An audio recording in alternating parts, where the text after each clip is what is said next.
from tomorrow onwards? What others are doing, sir, they are putting in the chat box and we are taking from there. Chat box only, no? Ah. Actually, they are not, PPT is not displayed on the screen. No? No. It is speaker, sir. I mean, it is displayed on screen. Yeah, that's what I'm expecting, but I've given that PPT to the, Department of Psychology. I think they're trying. The content of this meeting is being sent to the third party. Emagaru, do you have an idea about how to go about this PPT's connection on the screen? Sir, Yeah, Shashikant? and కింద tool bar లో share అనే option ఉంటుంది. అది ఉండి share click చేసి మీ file select చేయండి sir. మా file select చేయాలంటే అక్కడ పైన రావాలి కదా ఫైల్ అని. అంటే విండో ఓపెన్ అవుతుందండి. ఆ విండో ఒకటి ఓపెన్ అయింది. దాంట్లో మీ ఫైల్ నావిగేట్ చేయాలి. అది ఎక్కడ డెస్క్టాప్ లో పెట్టారో ఎక్కడ పెట్టాలి వెళ్ళి అది డబుల్ క్లిక్ చేయండి. డాక్యుమెంట్స్ ఉంది డెస్క్టాప్ మీద రావట్లేదు కదా అది. మీరు డెస్క్టాప్ లో పెట్టండి సార్, సో దట్ ఈజీ ఉంటుంది కదా సర్చ్ చేయడానికి as of now. Actually it is on desktop. Okay Shashikant, ఒక పని చేద్దాం. From tomorrow onwards what we have to do is you can help me, ఓకేనా? ఓకేనండి. I think I will be sending all the PPTs to you. You will be for displaying that, isn't it? Can you do it? Okay, sure sir, for you. Because I've given today's PPTs to that sir, Narsimhan sir. Sir ఒక ఇప్పుడు chat ఉంది కదండి. Chat ఉంది. ఆ chat click చేయరా? Yeah. దాంట్లో file select చేయండి. File రావట్లేదు. షో చాట్ ప్రివ్యూస్ అని ఉంది అంతే. చాట్ పక్కన ప్లస్ సింబల్ ఉంటుంది కదండి. చాట్ పక్కన ప్లస్ సింబల్ కాకుండా ఒకటి యారో ఉంది పైకి. Good afternoon, students. Anybody ready to share PPTs? If anybody willing share, ఒక పని చేస్తాను శశికాంత్. సార్ చెప్పండి. So what is your email ID? shashi.sumeru sir. Wait.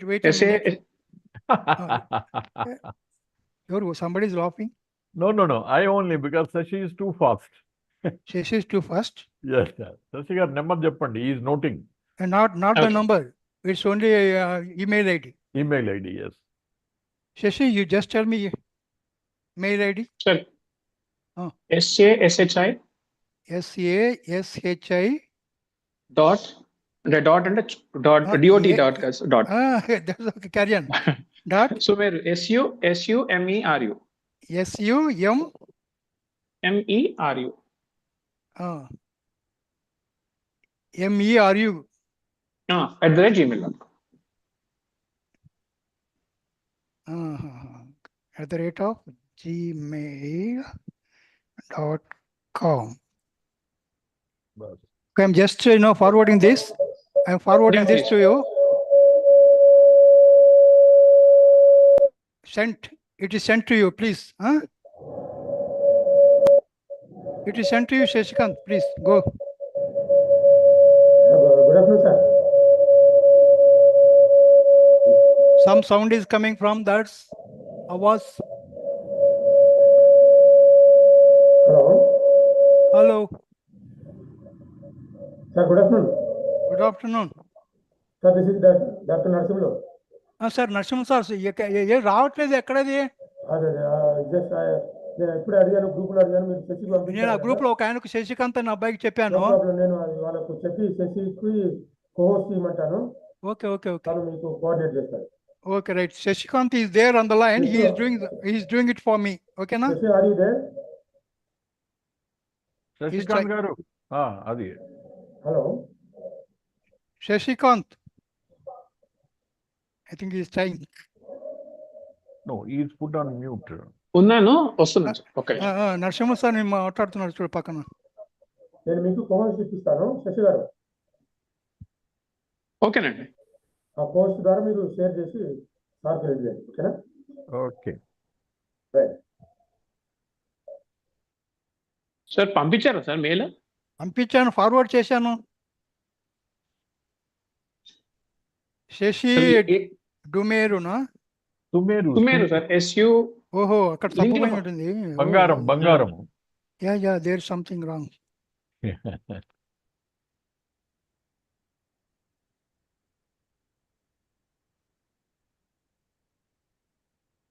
ఇంకొకసారి చెప్పండి Shashikant. S U Sir, SU MERU. M E R U. Yes, sir. Sumeru. Before that Shashi ఉంది కదా, SASHI. అది చెప్పు. సార్ చాట్ బాక్స్ లో పెట్టాను సార్ ఒకసారి, ఇది ఇంకా easy ఏం అవుతుందమ్మా. చేయను, కొద్దిగా ప్రాబ్లం ఉంది ఇక్కడ. చెప్పండి ఇంకోసారి. Please tell me repeat. Hello. SASHI SASHI dot dot SU SU MERU. MERU @gmail.com. అవునండి. ఇది ఇంకా ఎస్ బదులు డి పడింది, అందుకే రాలేదు మీకు. శశి సుమేర్. ఆయనకు కూడా ఇవ్వండి, వెనక్కి ఉంటారు ఆయనకు కూడా. మీరు కొద్దిగా హెల్ప్ చేయాలండి. Somebody should take this responsibility of sharing the PPT from tomorrow onwards at least. No Shashi? Yeah, sir. Sure, sir. Now you got it.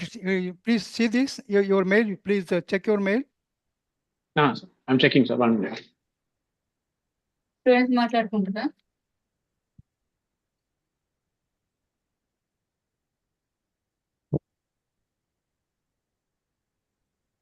Sir. వచ్చింది. Received, sir. ఆ వేరియబుల్స్ అనేది ఒకటి ఉంటుంది చూడు. Sir. There are two PPTs. Today's content is variables. Variables. Okay. That you can open it. Okay. Sure, sir. 1 minute. Please.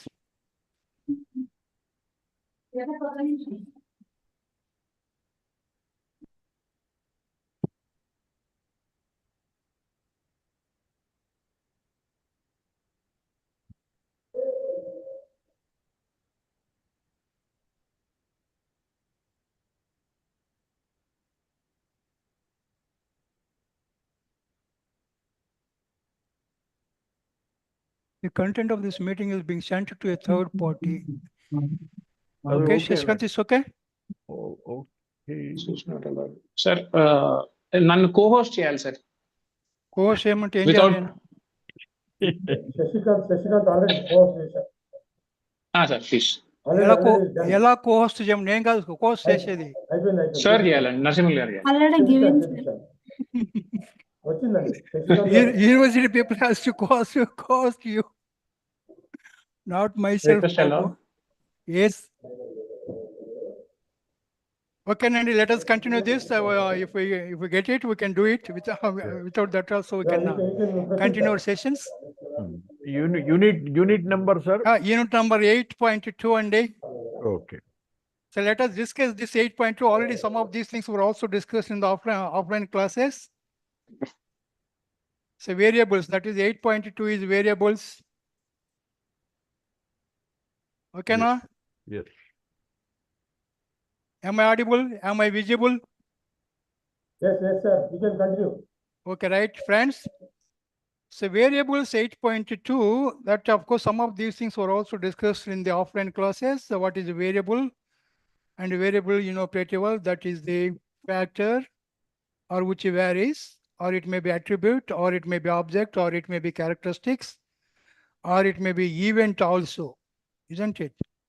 So that is a variable. And variable classification, you can also see this. There are different categories of variables which are based on the research, design, and measurement of variables. And then measurement-based categorization. The first categorization of the variables is measurement-based categorization. And that you can see these qualitative variables and also quantitative variables. Qualitative variables means which can be measurable. Quantitative variables means which can be measurable, and qualitative measurable means you cannot, measure it, which can be composed into categories, but which cannot be ordered with respect to magnitude. For example, sex, religion, occupation, race, etc. All these things will come under qualitative variables because you cannot measure them. So quantitative variables are those which can be measurable with respect to its magnitude. For example, IQs can also be measured, IQ scores. Age can also be measured, time, income levels of illumination, intensity of sound. So which can be measurable? Those will come under quantitative variables. And the quantitative variables can be further divided into two categories, namely, already we have discussed these things. Okay, yeah. Am I right? Ado, are you responding? Yes, sir. It's very good. Quantitative variables can be further divided into two categories, namely continuous variables, also discrete variables.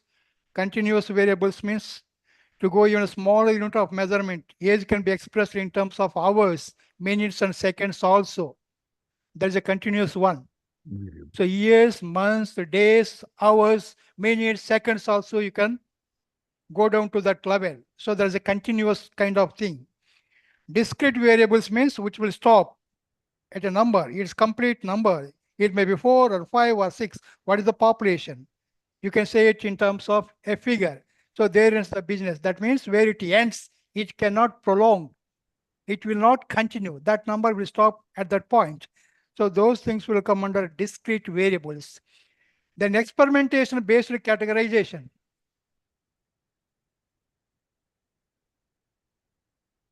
It's already full screen mode, you know. Experimentation-based categorization means independent variables that you are quite familiar with this, and also dependent variables. And independent variables are those which will influence the dependent variable. So here the independent variable in properties of relaxation as experimenter is interested to know how the relaxation affects students' concentration. So relaxation is the independent variable. If we take the example, relaxation and the concentration. So relaxation is the independent variable and concentration is the dependent variable. So similarly, you can also consider sex as the independent variable and the achievement as the dependent variable. How these two sexes means it's a male and female, which category, of course, scores more with regard to achievement. So in that case, sex is the independent variable. Then type E independent variable, we can also divide these independent variables into two again. Type E independent variable. This type E independent variable is one which is directly or experimentally manipulated by the experimenter. He can change any variable that is changeable by the experimenter. We can call them as type E independent variables. The experimenter has full control over those variables. In the teaching methods, for example, if you can take the teaching methods, the independent variable is type E in nature, the experimenter has full control over it. So if you take up this teaching method as an independent variable, and the experimenter has control, complete control, he can change the teaching method if he wants. So anything that is changeable is type E independent variable. For example, how many classes, then there were kind of, days or how many classes and the duration of these classes. All these things will be decided by the experimenter. If he wants, he can also change all these things. To understand this concept, let us see another example. Suppose the experimenter wants to study the effect of temperature and the anxiety of a group of individuals. Here the independent variable is the temperature. Temperature can also be changed, isn't it? It may go up or it may come down. It may be also stopped at a particular point. You can increase, you can also decrease the temperature. How this temperature influences the anxiety. Anxiety is the dependent variable. So therefore, since we are able to change the variable, that variable temperature, we can also reduce the temperature. We can also increase the temperature. That we can do it. When we are doing it, we can call it as type E independent variable, where we have control command over this change of the independent variables. Then type S independent variable are those which cannot be directly manipulated, but can be manipulated through the process of selection only. Such variables are difficult to be manipulated experimentally or directly. They are typically the internal characteristics of the organism. Say, for example, if you take up the age, suppose the experimenter wants to study the effect of age on anxiety. Further, he wants to manipulate the independent variable age in terms of 14, 15, 16, 17 years. I said these are the age groups. So you can indirectly change, but age cannot be changeable, isn't it? But instead of taking that 14 years age group, you can take up the 15 years walas. So that way you can change it. But he cannot completely change the age. Age is already, it is a permanent, it is a kind of, internal characteristic. So therefore you cannot change it, but you can change from 14 to 15 years walas or 15 to 16 years walas to see the influence of this age on the anxiety. Say for example, 14 years group. Which group is able to influence the anxiety? Is it the 14 years or is it the 15 years or is it the 16 years? So whichever you want, you may switch over to the age, but actual age you cannot change it because there's a kind of internal characteristics of the organism. So therefore, indirectly that you can also change or manipulate the independent variable. The example is switching from 14 years age to 15 years. You can consider 15 years, not considering the 14 years. How the 15 years age group influences the anxiety or 14 years age group influences the anxiety. So anything that is, of course, interested on the experimenter. So by that way, you cannot change the original age because that is inborn kind of thing. But whereas you can also shift from one age group to another age in order to find out the influence of which age group is able to influence the anxiety. So that way you can do it. Next, different variables on the basis of the nature of variables, the independent variables may also be classified. We have seen one classification, that is type E independent variable and type S independent variable. And type E independent variable is that is changeable by the experimenter, whereas type S independent variable cannot be changeable, but indirectly that can be shifted. Original kind of thing cannot be changed as far as the type S variable is concerned. But instead of one group, you may switch over to the other group to study its influence. Which age group is able to influence the anxiety? That is the example. The age and the anxiety. Which age group will influence the anxiety? Is it 14 years or 15 years? Suppose interested 14 years is not able to see any kind of influence, he may go to the 15 years age group. How this 15 years age group will influence the anxiety? Like this, he can change the age groups, but he cannot change the age, isn't it? Age groups may change. So next classification of the independent variable is, you can also classify the independent variables as task variables, environmental variables, and subject variables. The task variables refer to those characteristics which are associated with a behavioral task present to the subject. Number of times subject is made to study. For example, if you take this study as this thing, that can be number of times subject is made to study. That is, task variable refer to the characteristics which are associated with a behavioral task presented to the subject. So environmental variables refer to, examples are noise, the temperature, and the time of the day. Then the subject variables refer to those characteristics of subject which are likely to produce change in the behavioral measures. Subject variables, subject means the individual. So individual, the variables are, pretty well the sex is also the variable which attached to the subject, the age, the weight, intelligence. Here the subject variables means the individual, what he or she is possessing. So those examples are sex, age, weight, and intelligence. So this kind of classification is also one of the classifications. The independent variables can also be done. The task variables based on the task, that we can also call it as task variables. Next one is environmental variables. Environmental variables which refers to the environment, which are not physical parts of the task as such, but tend to produce changes in the behavioral measures. The examples are noise, temperature, and time of the day. And subject variables which are connected with the individuals. It may be sex or it may be age, weight, intelligence, etc.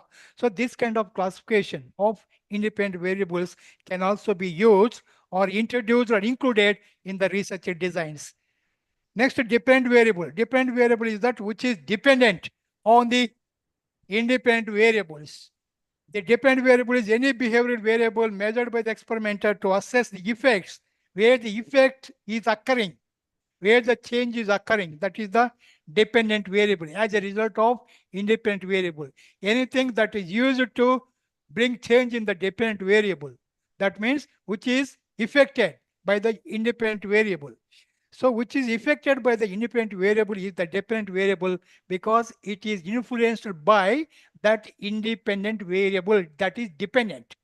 The change occurs in the dependent variable as a result of the independent variable. So that is the dependent variable. Some of the most commonly used measures of dependent variables are, what are the measures? What are the characteristics of the dependent variables?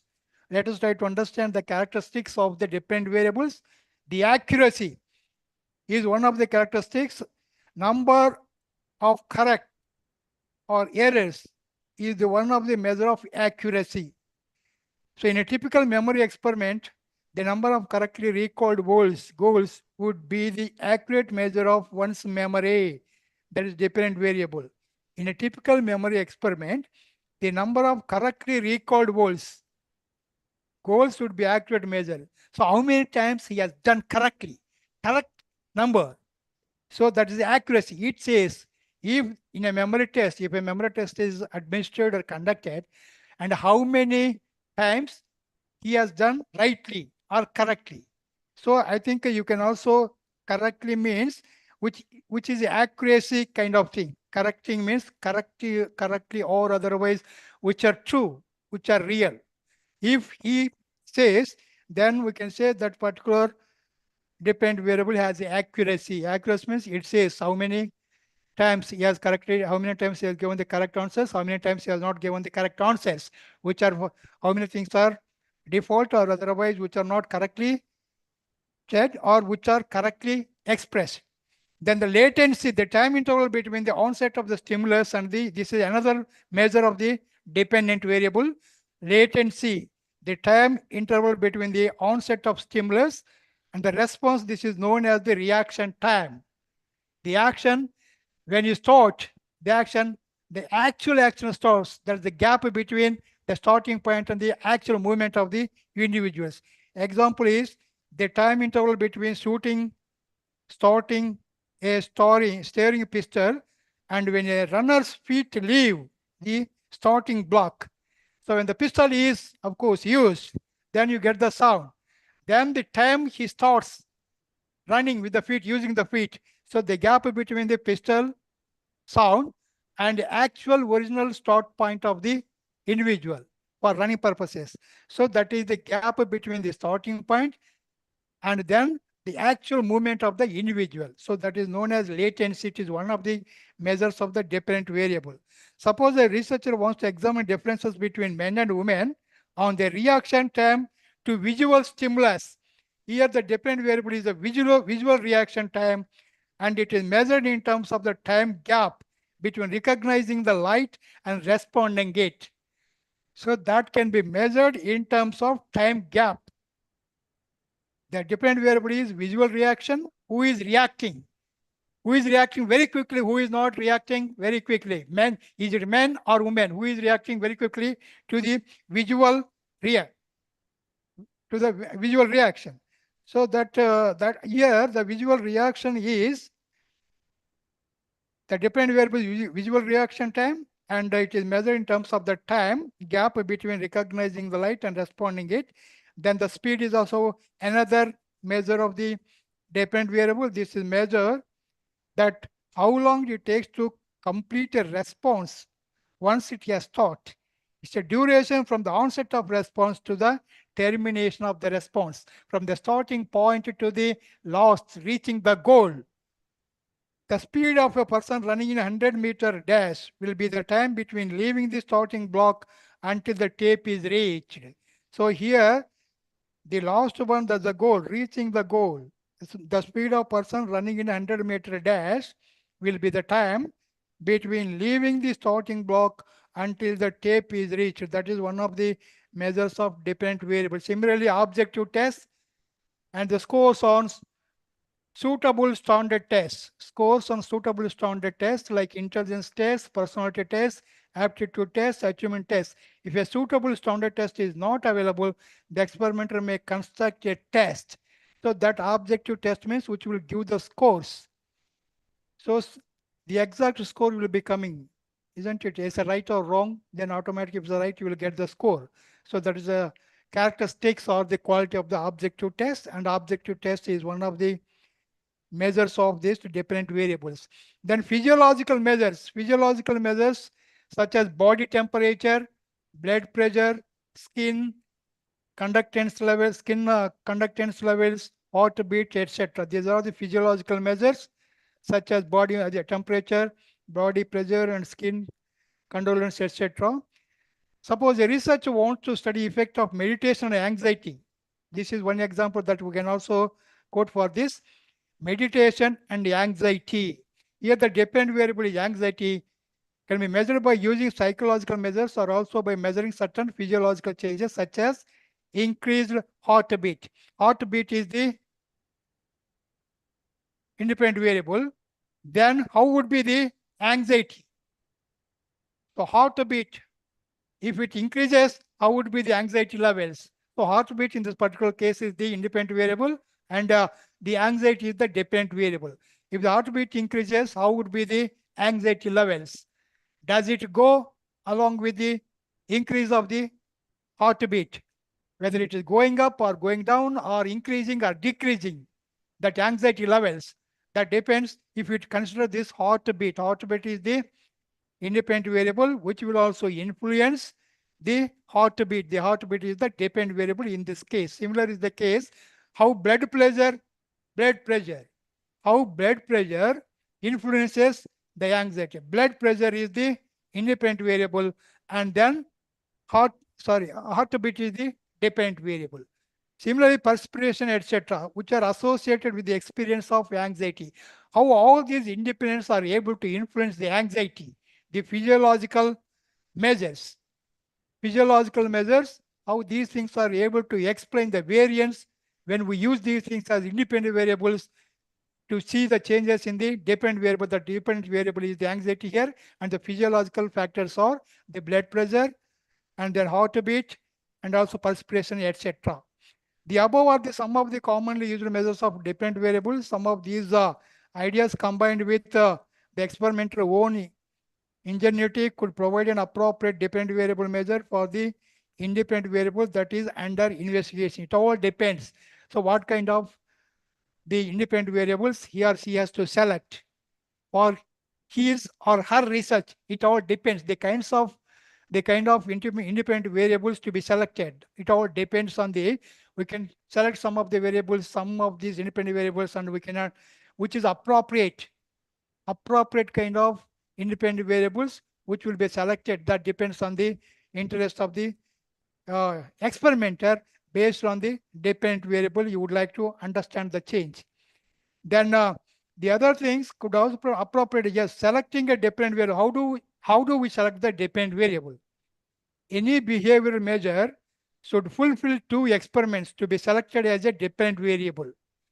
So any behavior, yeah, that's good. Wow, dependent variables. Yes, wonderful. So dependent variables, when you measure or its changes are dependent is the dependent variable. Accuracy, we have seen these things. Oh, now we got this, PPT. Is it visible, friends? Yes. Very good, very Yes, good. Follow this. Psychological measure, we have seen this, selecting a dependent variable. DV is the dependent variable, and this can be selected on the basis of the reliability and validity. These are very, very important characteristics for selecting the dependent variable. Yeah, it's not moving. So multiple, yeah. Before that, let us go to the go back. Yeah. Yes. Wait. Still go back. Yeah. Variable still come back. Let's go forward. Category, yes, that we have done it. Task variable. Yeah. Wait a minute. These are the various measures that we can consider about the dependent variables. Accuracy we have seen, and latency we have seen. Speed also we have seen. Objective tests and psychological measures. Just now we have discussed. And how do we select the dependent variable that we are discussing? So it is based on the reliability and validity. Should be reliable and valid. Reliability means the degree to which the participants obtain the same scores. Reliability inoperative if once the test is conducted and the same test is repeated after 15 days.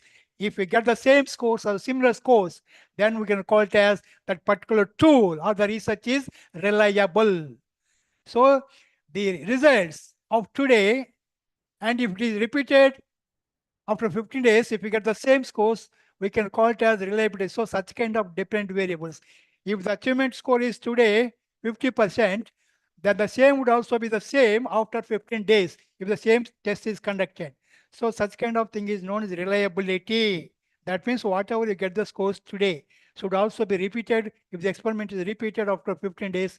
If you get the same results, we can call it as reliability. So based on that, you have to select the dependent variable. Similarly, validity. Valid means what you purport to measure, supposed to measure, that should only be measured. So ఏదైతే మనం చేయాలనుకున్నా, whatever that you want to measure, that should only measure what you want to measure. So you have to see only that one. Other than that, you are not supposed to go beyond the expected or supposed to be studied. What you want to be studied, that has to be studied only, not the other things which are not included. So I think these are the two criteria that we have to consider while selecting the dependent variable. The dependent variables should be valid. Validity means whether the dependent variable truly measures what it is specified to measure. Is it able to measure what is to be measured? So based on this reliability and validity, then we have to select the dependent variable. Then multiple dependent variables. Multiple dependent variables. Example, a physical education trainer would like to study the effect of duration of physical exercises on the pulse rate. Here he has given the example of a physical education trainer would like to study the effect of duration of physical exercise on the pulse rate. So if the exercise for about 10 minutes, how would be the pulse rate? 10 minutes, 20 minutes, 30 minutes. If you want to study the effect of these timings on the pulse rate, these are the three independent variables. 10 minutes, how is the pulse rate? After 20 minutes, how is the pulse rate? And after 30 minutes exercise. So if 30 minutes exercise is done, what would be the effect of these things on the pulse rate? So like this, I think multiple dependent variable measures. When you change the timings, when you consider prolonging or doing this exercise for a long period from 10 minutes, how was the pulse rate? Then after 20 minutes, how is the pulse rate? Then after 30 minutes, how is the pulse rate? If you do exercise for 30 minutes, 20 minutes, 10 minutes, how was the pulse rate? If you studying these kind of pulse rates, when you change the timings in the dependent variable, then we can call it as multiple dependent variable measures. Multiple dependent variables. So therefore, the study will be more meaningful if other dependent variables like blood pressure, amount of oxygen consumed, and the time taken for the pulse return to the normal rate are also be considered. So this is one example. We have seen one example when the time is increased with regard to the exercise and what would be the change in the pulse rate. Similarly, you can also take up variables like blood pressure, amount of oxygen consumed, and the time taken for the pulse return to come back to the pulse return to the normal rate should also be considered. Those things could also be considered when you talk about multiple dependent variable measures. The extraneous variables. Let us go to the next one. Yes. Extraneous variables. Yeah. Those variables which are not included in the experiment. These variables are not at all included. Those variables which will also influence the experiment, we can call them as extraneous variables which are not actually included in the experiment. Those variables which are not included in the experiment would also influence the change in the dependent variable. Effect of teaching method and the achievement teacher's efficiency. So teacher's efficiency will also at times form as extraneous variable. It's not a method. Efficiency of the teacher will also influence, which is not considered for our research. We have used this teaching method A, teaching method B, teaching method T. If you take up three methods of teaching, how these three methods of teaching, their effect on the achievement, you are trying to see that. Apart from this, teacher's efficiency is not included in our experiment. So this teacher's efficiency would become the extraneous variable. So that will also bring change in the achievement, which we can call it as dependent variable. Those variables which are not included at times, they will also influence the dependent variable, which we can call them as extraneous variables. Then experimental control. Let us try to understand while doing or conducting the experiment, then there should be control, complete control over the experiment by the experimenter. So we can also see these controls, how to control the experiment, controlling directly.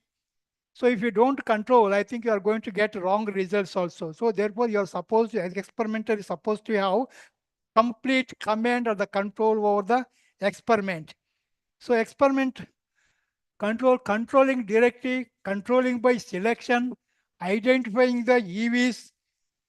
EVs means extraneous variables. How to identify the extraneous variables? Subject relevant variables related to subject, situation relevant variables related to situation where the experiment is taking place, the sequence relevant variables, order variables, which is given first, which is second, like this, the order of the variables, the sequence of the variables.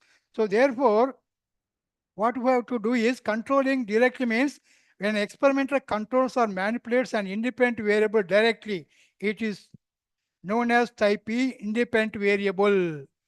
So control command, for example, are IQ scores of children affected by prenatal nutritional factors? A study several years ago attacked this question by directly manipulating vitamin supplements in the diets of several hundred pregnant women were chosen for maternity clinic in Norfolk. So therefore, here he has given the vitamins for the mothers, for the pregnant women, then he wanted to see it. So therefore, here what we can do is, 3 of the groups had their regular diet supplemented with the vitamin pellets.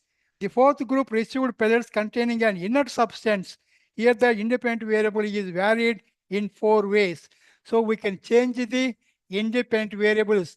If the variables are not able to say bring change, we can also change it. By that way, we can control the variables. We can also just delete that variable also. If any variable that is not able to influence, we can delete that variable, or if the variable is not affecting or affecting the dependent variable, then we can switch out to some other variable. Some other variable can be included for understanding the effect in the dependent variable. By that way, you can control the experiment. Then also controlling by selection, which variables will be selected, which should not be selected. By that way, we can also control the experiment. So identification of the extraneous variables, identification the extraneous variables on the basis of 3 factors. Number 1 is subject relevant variables. These variables are those variables which constitute the characteristics of the subject. For example, age. Subject, again, I'm telling you, the individual, you can call the subject. Individual is the subject. It's not the psychology subject or the philosophy subject. Whenever we talk about subject in the research, the subject refers to the individual. Therefore, here subject relevant variables means the variables which are connected with the individuals are the factors connected with the individuals. Say, for example, age, intelligence, race, aptitude, personality, classification, etc. These are the subject relevant variables. Then situation relevant variables. Those variables include all physical aspects of experimental situation which are likely to produce unwanted changes in the dependent variable. Without our notice, they enter the experiment. So those are, it may be temperature, it may be humidity, because you don't have control at all over them. Can you control the light outside the room? So there may be, I think, you cannot control the air at times, isn't it? So therefore, based on the situations, even though those variables are not included, they will also influence. For example, situation relevant variables, the temperature is the situation relevant variable, humidity, noise, and lighting level, time of day, condition of the apparatus, type of instructions. So these all will come under situational relevant variables. I think you are supposed to understand which variable is able to influence with our notice also, that we can call them as extraneous for identification of the extraneous variables. Then sequence relevant variables. These variables in the experimental situation that have to do with sequence effect. Relevant variables that arise when subjects are tested under two or more conditions of the experiment. Since subject is exposed to two or more conditions in sequence, it is quite possible that such factors as adaptation, practice effects, and fitting will affect subject's performance. Yeah. So when the subject is exposed to the experiment, there may be some fatigue, isn't it? Hello, is it gone out? Hello. So therefore, fatigue of the subject, the performance, the practice, when it is repeated number of times, that will also bring change.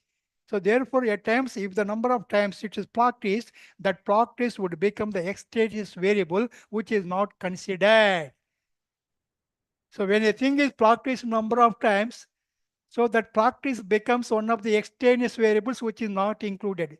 If you practice, then automatically you will also making it right also. Number of times practice means then finally you are reaching the goal rightly.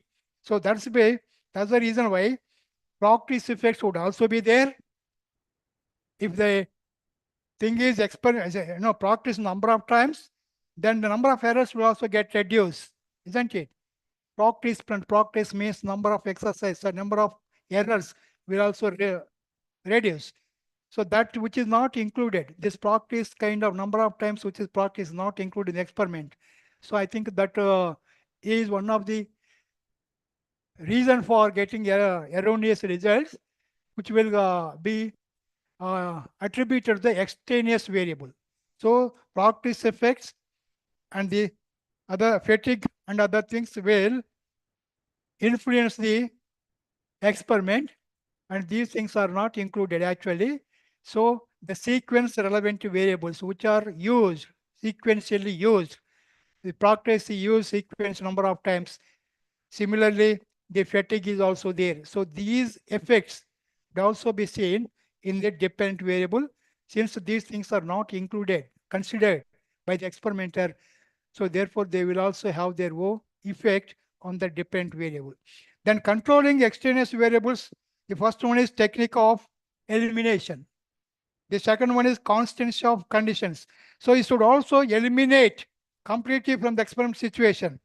Simple way to control the extraneous variable is to eliminate it completely from the experimental situation. For example, if noise is any experiment is an extraneous variable, the simple way to control it is to make the experimental situation soundproof. So noise is the extraneous variable which is not included. So if you want to delete, or if you want to say, if you want to, of course, what we'll say, eliminate completely the noise, you make your room soundproof so that there would not be any noise at all. If you think that noise is one of the extraneous variable which will influence the dependent variable, then what we have to do is make your laboratory sound-free, soundproof, not sound-free, soundproof. So like this, many extraneous variables like age, sex, intelligence are difficult to be controlled through the technique of elimination. But some of these things can also be eliminated by, if it is a laboratory kind of experiment, the temperature can also be reduced, can also be increased. By that way, you can bring change in the temperature. Similarly, if you don't want the noise to be affected, you can also eliminate that noise by making the laboratory a soundproof one, so that you cannot see the effect of this noise on the dependent variable, because noise is the extraneous variable. In order to reduce its impact in the dependent variable, the only method that we can do is make your laboratory or the room a soundproof one. Constants of conditions, the instructions that you are giving to all the groups, if there are 2 groups or 3 groups, you have to give the same instructions. There would not be any, what shall we say, vary. Those instructions should not vary from one group to another group.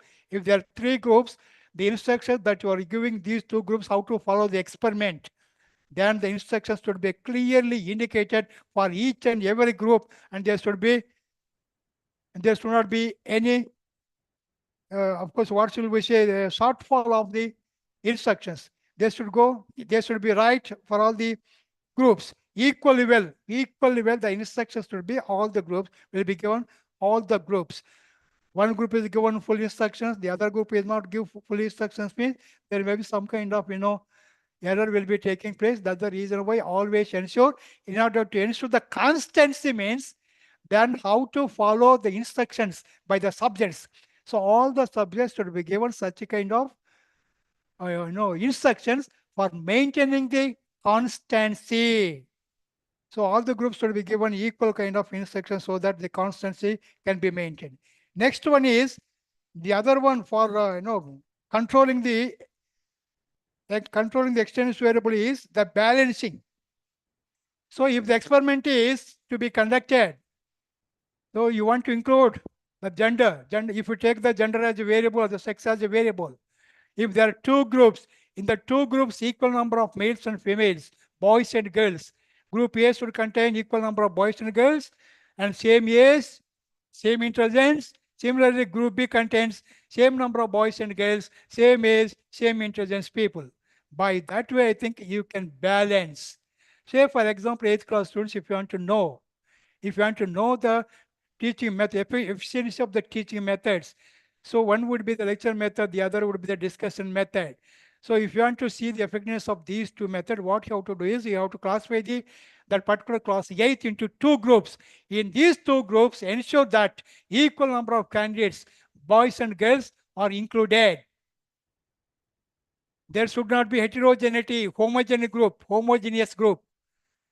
Homogeneous groups should be there.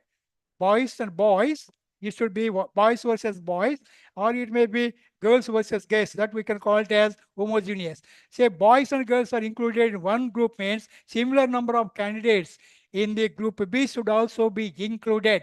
But it's very, very difficult because the inner factors will also be influenced many things. The achievement of the students also. It's not alone the gender. The other capables which are not included, for example, if you don't consider the IQ of the students, you are just considering how many boys and how many girls are included in group A and group B. Just you are taking into consideration the gender, but you are not considering the intelligence. Intelligence will also influence the achievement, isn't it? So therefore, when you don't consider the boys that's the reason why you should also measure the intelligence levels of the students in group A and also group B. Similar kind of intelligence people should be included in both the groups. There should not be so much of difference with respect to the intelligence quotient or intelligence IQs. So therefore, ensure that in all characteristics in both the groups, the balance is maintained. Similar number of males or females in both the groups, similar number of IQ candidates, similar IQ should also be there in the group B. By that way, you can balance so that the error would not be very much. Error may be there, negligible, but when you take up these kind of things, you are balancing means, then automatically the result of the experiment would be reliable. Then the counterbalancing. The counterbalancing means it's a question of ordering the variables. Which order should be given first? Which order should be used first? Which variable should be used first? And next, which variable should come? So, in order to have that one, let us have the counterbalance. Say, for example, A, B variables, then B. Like that, of course, if there are 3 teaching methods, 4 teaching methods, instead of starting A method, then you can start B method also, or C method or D method. So that means you are changing the methods. It's not a question of A, B, C, D, a order, a serial order. So if you do this kind of things, we can call it as counterbalancing. A to B, B to C, C to D. That means A to D or B to C or A to C. A with C method, A method and C method, you can compare. B method with the D method, you can also compare. So when you change the orders, so change the ordering of the variables, which we can call it as counterbalancing. So by that way, I think you can also control the extraneous variables. So for ensuring that the extraneous variables are to be controlled means you have to use the technique of elimination, removing the variable itself, then also giving the instructions which you can call it as constancy to all the groups equally well. Then you have to balance in each group, the candidates should be equal number of candidates with the same kind of similar characteristics should be included. Then counterbalancing. By following all these measures, we can also control the extraneous variables. And apart from that, you can also use the randomization method. Randomization. Randomly selected for group A and for group B. If there are two groups to be selected means you can select them using random sampling. So randomization of the candidates can also be used for controlling the extraneous variables. So that is all about how to control the variables. Then also the experimenter as an extraneous variable. This is very, very dangerous one. Unnecessary intervening by the experimenter himself or herself is also one of the factors that will influence, which will come under extraneous variables. That's what I'm telling you. Because when you don't consider the effectiveness of the teacher for your experiment, you cannot measure correctly the effectiveness of the teaching method. You are trying to understand which is effective teaching method. For that purpose, you are considering three methods of teaching. Then you are able to see the scores after conducting a test. Say there are three groups. The first group will be exposed to A method, second group B method, and third group C method. Then see these three methods of teaching, how they influence these things. No, the dependent variable means then what you have to do is you are selecting only the methods and then conducting the test of the completion of the teaching. Then you are comparing the scores of these three groups, but you are not considering how effective the teacher was or is. His effectiveness, that will also change, isn't it? It's not only the teaching method which will influence, it also be influenced by the effectiveness of the teacher. If the teacher is not effective, and all these three methods will not yield any result also. Am I right, sir? Hello? Hello, sirs? Yes, sir. Hello? Please respond, sir. Are you there? Yeah, we can go Please to unit respond 9. here and there. Please respond. Otherwise, I think that you are not there. Okay, therefore, my dear friend, this is all about the various issues related to controlling the extraneous variables. When the experiment is conducted, these are the various issues that we have to consider for controlling the extraneous variables, those variables which are not included in our experiment. So therefore, there would also be the contribution from the other variables which are not included. In order to reduce that one, stop that one contribution, stop that extraneous variables contribution in the experiment, then we have to take all these measures, whatever that we discussed. So for with regard to the controlling measures, technique of elimination, constants of conditions, balancing, counterbalancing, randomization, and the experimental role itself is also an extraneous variable which will also impact the dependent variables. This is all about the unit number 8. Let us move on to the unit number 9. And some of those things which we just discussed were also discussed in the offline classes. I think still I could able to remember some of those things were also before the variables. We also discussed, but anyway, there was some kind of repetition. That will be useful for you so that continuity can be maintained. So that's all about the variables we have seen so far with regard to that 8.1.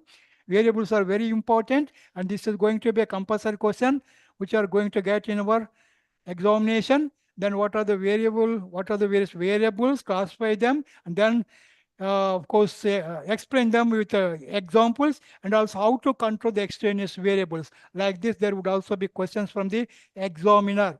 Compulsory, there would be a question on this particular unit, and nobody cannot deny this. No, you cannot deny this. Now let us move on to the unit number 9, Introduction to Research Design. My dear friends, we have also had some kind of discussion whenever we talked about the research methods. Research methods that should be employed for your studies.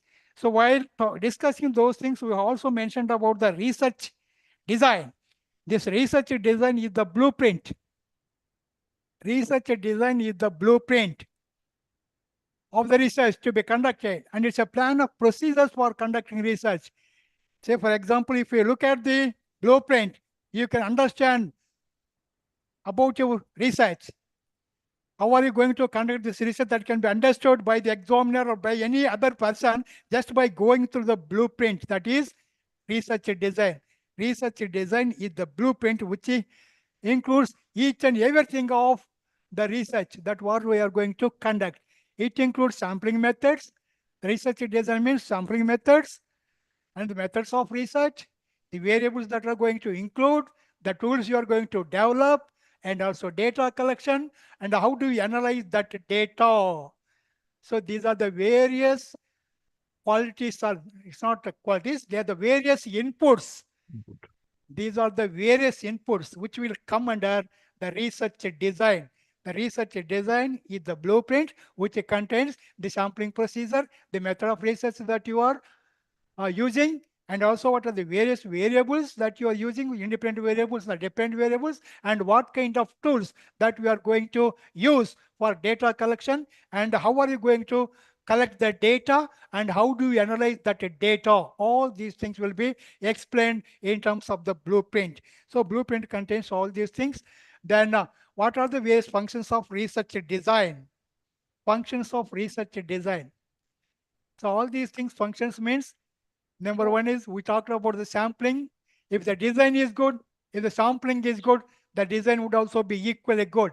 If the sampling is not appropriate, and if there are any errors, automatically you are going to get error kind of thing, error result, or otherwise the results may not be good. So you are getting some kind of error with regard to error and with regard to results. Therefore, your sampling procedures should also be appropriate and equally good. The kind of sampling that you are going to use for your research purposes. That's very, very important, especially when we talk about social sciences. And we have also seen some of the sampling techniques earlier in our offline classes. Let us try to understand various functions of research design. It serves research questions. Yeah, without research questions, there is no research. All right? Right. Shashikant, sir. Yeah. Yes, sir. Yeah, you are going to answer because your research has to go around the research questions. That those research questions have to be answered through this kind of research procedures. Your research questions have to be answered, isn't it? So the first purpose or the function of the research design is you have to answer your research questions. Who is able to, for example, gender is able to influence, is gender able to influence the achievement? Is it male or female? Who will get better score? Girls or boys? These are the various research questions that you would like to answer. For that purpose, you have to conduct the test, then you have to analyze the data. Then you have to see the mean score of the girls and also the boys. Which mean score is very high? By that way, you have to conclude or answer your research questions. Is it the boys or the girls who scores better result with regard to the test achievement, isn't it? So there are such a kind of questions have to be framed by the researcher for his or her research, and those research questions have to be answered, and that is possible through the research design. It acts as control mechanism against extraneous variance and error variance. Your research design, if it is a good research design, it will also ensure that there should not be, just now we have also talked about the influence of the extraneous variables. So if the research design is very good, then automatically it will reduce the extraneous variance or extraneous influence and also error variance. So there should not be variance with regard to error, and there should not be variance with regard to the extraneous variables. That you cannot find if the research design is good one. There would not be a good research design expects there should not be extraneous variance and there should not be error variance. So in order to have not to have this extraneous variance and error variance, your research design is supposed to be a very, very sound design. Then under that, you try to understand experimental variance. There would also be, while conducting the experiment, there should also be some kind of, mistakes that the experimenter would be facing. Some mistakes, he himself or she herself would be making some kind of mistakes while conduct the experiment also. In order to setting it right, there may be some kind of error in setting the experiment right also. It is not properly done. Experiment is not properly conducted, not properly taken. The measures need to be taken by the experimental. By that way, experimental variance is variance that may occur.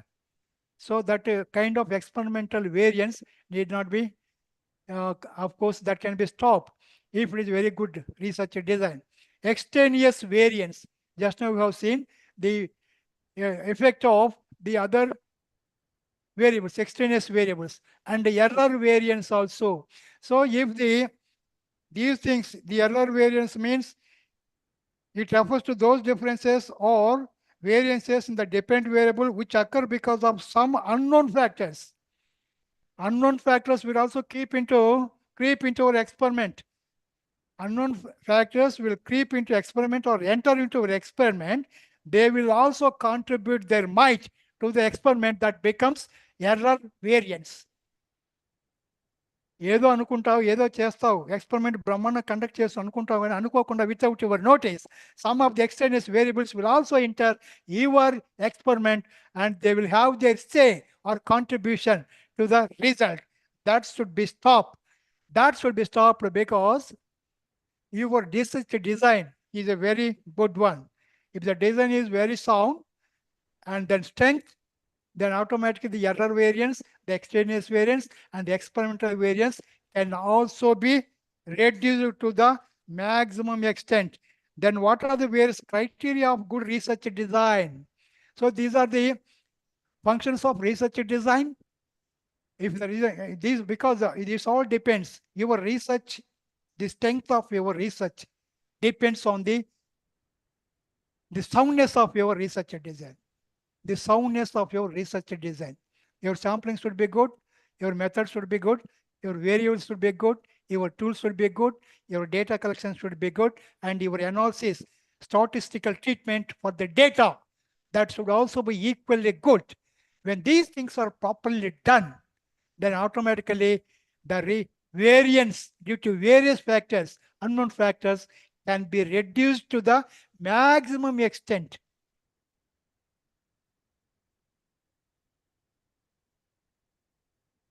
Now let us move on to next one, is criteria of good. Criteria of good research design. We just talked about the functions of the research design, and we said that the research design is the blueprint. Then it is to be sound research design or good research design means what are the various characteristics that your research design should possess. Number one, capability to answer research questions adequately. So whatever the research question that you have framed or set for your study, that has to be answered adequately. The design should answer the research questions completely. That is one of the characteristics or the criteria. That the first criterion is it should be capable of answering your research questions completely. Then it should also control the variables, controlling the effects of extraneous variables. Just now we have discussed this one, which can confound the study. Generalizability is also another criteria of good research design. So the results of your experiment can also be extended to the different populations at a different context, different situations. So the applicability of our results, applicability of your research design or the research, if it is extended to other populations, if it works, then that is a research, that is a good research design. It's not just the experiment is conducted here, it's only for this particular room. If this is conducted in another room, you will also get the same result. If it is conducted on other population, you will also get the same results. That way you can generalize generalize the results. Generalize the results. If the results are not only applicable in India, if your results of your experiment are applicable in America, we can call it as generalizability. I think that way we have to conduct the experiment. That you are going to get very good name, and those people working for researchers will also gain so much of currency. If the results are very good, if the experiment is good, that is useful, applicable to the society, that can be marketed. That can be marketed. By that way, we can earn the American currency also, because you are the patent of that particular experiment, and other people do not have anything to do it. I think that can be commercialized also. If commercial in terms of, I'm talking about the medicines. I'm talking about the medicines, because the medicines are manufactured by us, and the results of these medicines equally applicable in all the countries. Then only we can commercialize it. We can make business out of it. We can also earn so much of money out of it. So such kind of experiments are needed, and I think that is possible, especially in the experimental researches. Applicability or generalizability. Generalizability is applicable when you take up the experimental researches. So that is repeated number of times. If you get the same results in all the situations, that can be generalizable. The results can be generalizable, that can be applied. Then the internal and external validity. These are the two important features of a good research design. Internal validity asks the question, did the independent variable really have an effect on the dependent variable? So internal validity means ask the question, did the independent variable have an effect on the dependent variable? Then only if it is have that kind of effect, we can say that is internal validity. External validity refers to the representativeness of the sample and the generalizability of the research findings. Just now we have discussed that one. So generalization having that kind of validity, everywhere that can be applied. You need not worry about that. You are safe. If you use this medicine by anyone, anywhere, that is generalizability. So that is question of representativeness. So I think you are supposed to have this kind of experiment should be conducted in various parts of the world. If you get the same results, that can be generalizable. So the internal and external validity are the important features of a good research design. So the first one is to answer your research questions. The second one is to also control the extraneous variables, and it's also be generalizability. Then it also have internal and external validity. Then we can call it as a good research design. Then approaches to research design. Then what are the various approaches? There are various methods of researches. We are talking about experiments, experimental research, and we're also talking about ex post facto research. We're also talking about other methods. That means what shall we say, the data we collect. Survey methods are also there, isn't it? Survey methods are there. Then there are other methods, ex post facto method, and also the experimental method. But the advantage is, so what kind of method that we have employed, approach, research design, types of research design. Sorry, I think, yeah. Approaches to research design means what kind of approaches that we can prefer for a very good research design. Means it is totally based on the kind of problem that you are selecting. What kind of problem that you are selecting will decide the kind of approach, whether it should be experimentally conducted or ex post facto research. Ex post facto research means after the experiment is over, after the experiment is over, after what happens after the experiment is completed or finished. That is known as ex post facto research. But there is no, what shall we say, chance. There is no chance to change the variables because already experiment is conducted. You cannot change or include or delete any kind of things, because already the experiment is over. Then you are trying to understand the yield, how the yield is about the experiment that you are trying to study. So after conducting the experiment, what are its effects that you are going to study, which we can call it as ex post facto research. So if a program is completed or implemented, any program is implemented by the government, then what are its effects? If you want to study those effects, you have to take up this ex post facto research. Ex post facto research. That means after conducting the experiment, then what are the effects of this particular experiment? If you want to understand, then you have to go for using ex post facto research. Here there is no possibility. The advantage, the disadvantage of this particular ex post facto research or approach is that you do not have any chance to include or delete the variables. Already experiment is conducted. You have to study the effects of this particular experiment. Is it working? Is it working? That way you have to, that particular experiment, is it working or not working? Are there any defects like that? So that can be studied through using ex post facto research.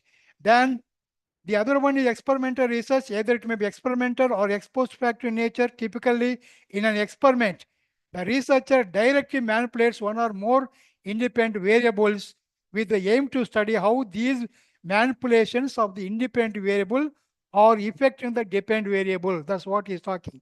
So therefore, your approach is using the experimental research means experimental research using means there is a possibility of manipulating or changing the variables to understand the effect of these variables in the dependent variable. That is the advantage of studying that research.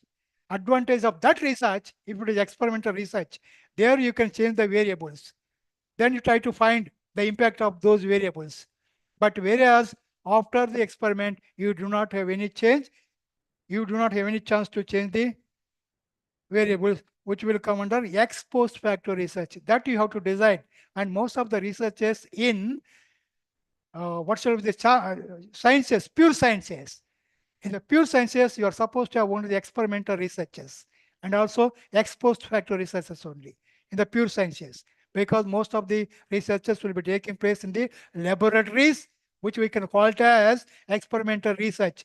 Then after conducting the research, if you want to take up to study the effect of that particular research, particular experiment, then you can take up this ex post facto research where you do not have chance to change the variables, and you just say whether it's working or not working, what are the various reasons for that.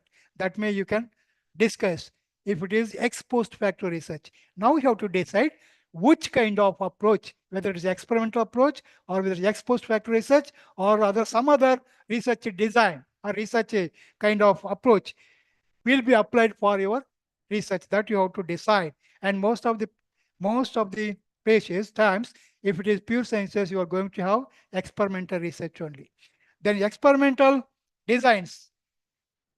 Let us try to understand what are the various designs, experimental designs. We have seen just now the approaches, experimental research approach, and then the other one is ex post facto research. So these two things we just highlighted. We focus on these two things, and in those two things, then we are focusing on experimental designs.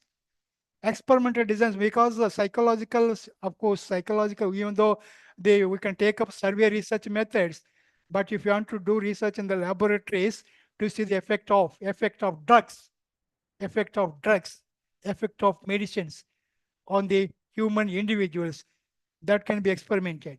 So I think if we take up your research, if your research is experimental one, then try to understand what are the various designs of this experimental research. Experimental designs. The number one is the basic principles of experimental design. What are the various basic principles that we have to adhere for conducting the experimental research means? The first one is replication. That should be repeated. Any experiment should have the quality of repeating. So with one or two trials, you cannot come to the conclusion. With one or two trials, you cannot come to the conclusion. You have to repeat it number of times. That we can call it as replication. even that is repeated number of times in different places, you are supposed to get the same result. That is one of the basic principles of experimental design. Hello, friends. Hello. Yes, sir. sir. Oh, wonderful, wonderful. It's Really. wonderful. You are responding, sir. Also, ma'ams. Am I able to reach you? Yes, sir. Am Very I much. able to reach you? Mhm. At times, whenever I get it out with regard to your participation, whether you are active or not, I just try to poke. Hello. Okay. I just try to poke you so that you will be alert, Yeah.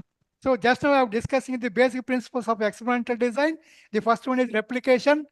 That should be repeated and you have to get the same results, isn't it? One of the basic principles of experimental design is replication. Wherever you repeat that experiment, you are supposed to get the same result because that is experiment where you are going to take all the measures to be a good experiment. If it is experiment, the slide which is we are seeing, is it about experimental research only? It is. Yeah, this is about research design. I think we have to change the slide. Yeah, kindly. I think somebody is operating, not myself, sir. PPT PPT is, operated by somebody. That's okay. You could instruct them. Yeah.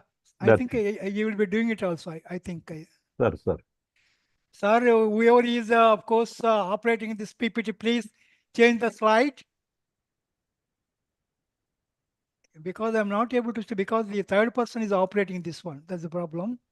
So that's operated from the B.R. Ambedkar University post.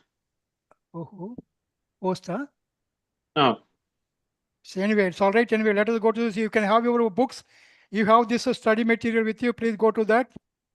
Then replication is one of the basic principles. The second principle is randomization.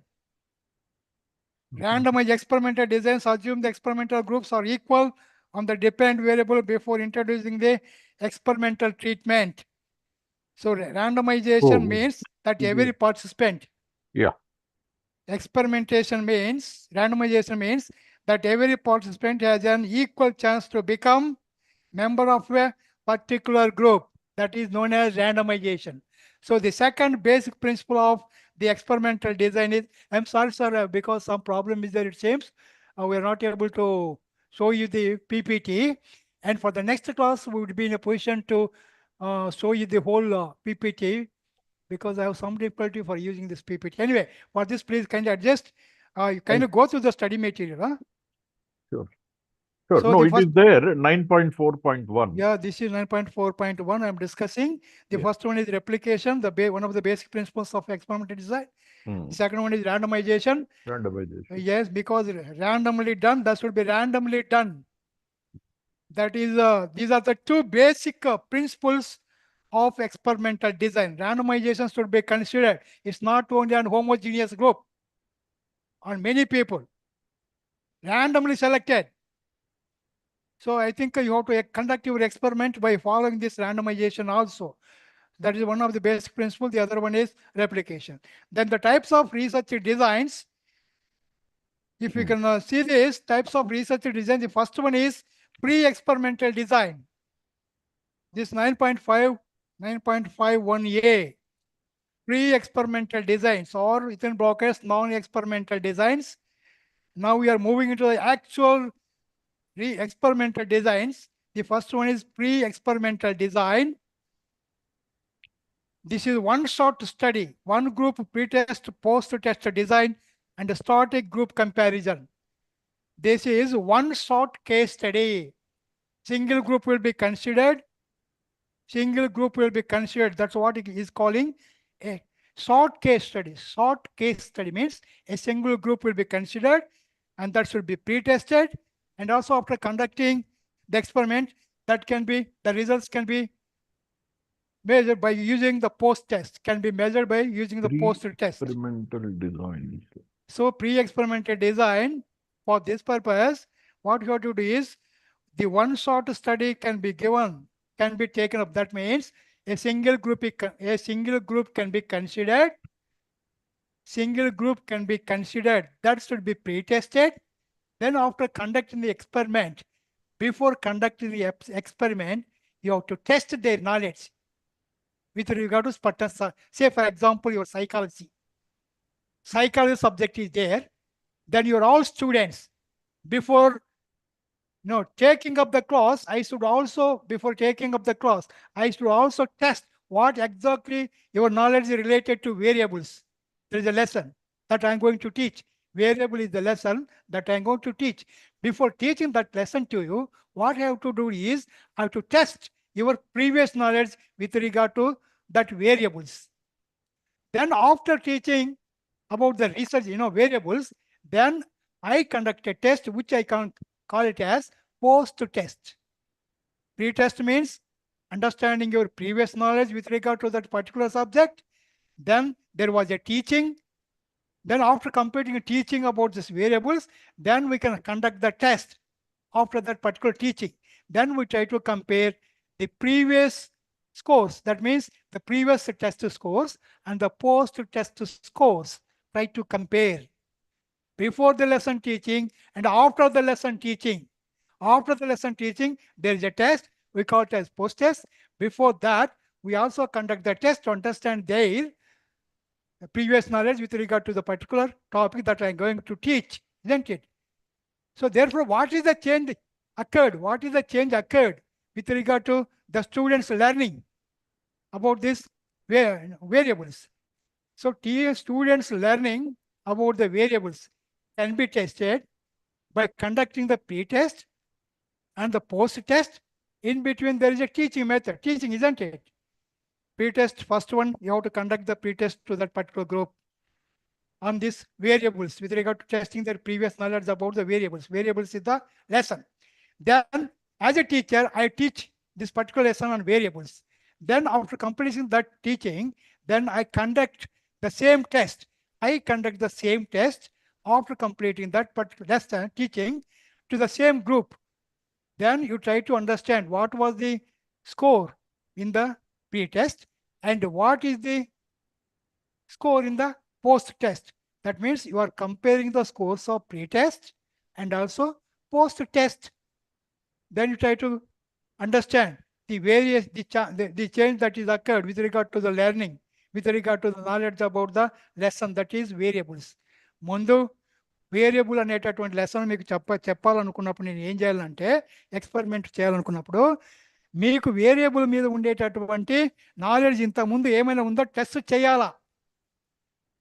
Test చేసిన తర్వాత మీకు ఒక score వస్తుంది. You will get the score of that particular group which you can call it as mean pre test score అంటాం దాన్ని.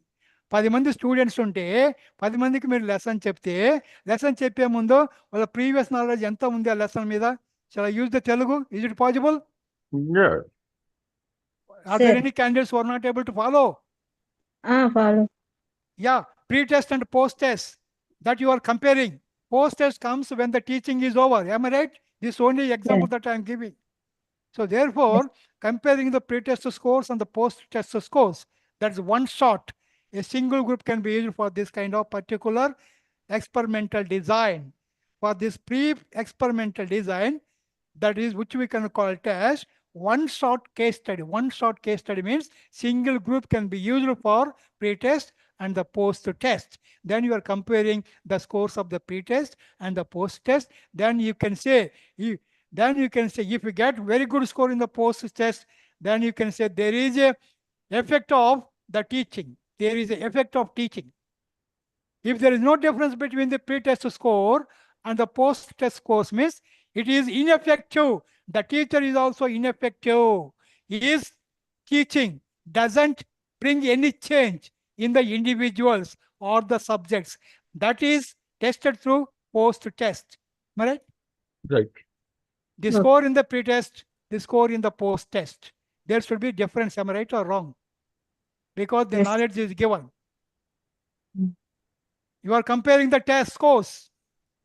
I know, I don't know how many of you are able to understand this one. No, So no, I'll once- give, yeah. One, when I go to the doctor, he takes my Yes, BP level. That is exactly, exactly. medication. Then Yes, he yes. gives some medication Yes, for 1 week or so. Then again he takes the reading. Then it shows, say, by using the medication I yeah, prescribed, that you is the have shown effectiveness of the medicine. improvement. Yes. Similar is the case with regard to teaching also, pre-test and post-test, isn't it? Yeah, that's right. And also suppose the researcher developed a drug to increase attention levels. Another example I'm throwing. Yeah. Another example I'm throwing for the understanding of the candidates is drug to increase attention levels among school students.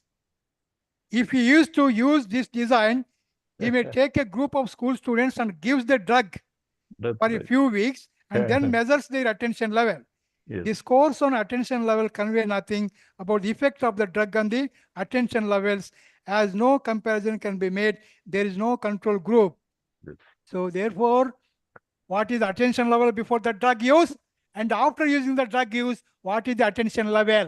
If you can measure it, then that change, Yeah. isn't it? That's it. So that is one of the examples that we can also throw for that one. That's all about for this, because my time is over, 4:30, and tomorrow same timings. That one, I only request is I want to send this PPT to somebody who can operate, who can help us. To whom I have to hand over this PPT? Sir, For this is, tomorrow's I class. was operating. For the last few minutes, I was operating it. Okay, sir. Shall we take the students? Yes, sir. I'm student. Sasikanth గారికి ఇవ్వండి sir. ఏం problem? Sasikanth నీ number నాకు కొద్దిగా నాకు పెట్టిన నంబర్కి నా నంబర్ చెప్తాను. Just take down my number. ఒక్క సెకండ్ చెప్పండి. 98 98 49 49 34 34 9307. 9307. ఇంత రెండు పంపించారు సార్ ఇంతకుముందు. నేను పంపించాను కదా. రెండు పంపించారు, గ్రూప్ లో కూడా షేర్ చేశాను. ఇప్పుడు మీరు ఏం చేస్తారంటే రేపు నాకు ప్రెజెంటేషన్ కోసం ఇక్కడ ఆ సెకండ్ వన్ పీపీటీ ఇక్కడ రేపు ఆపరేట్ చేయొచ్చా మనము? చేయొచ్చు సార్. చేయొచ్చు. Can you take that responsibility? Yeah very much. Please. Thanks a lot for all the students for the patient listening to this first class on online teaching. Have a good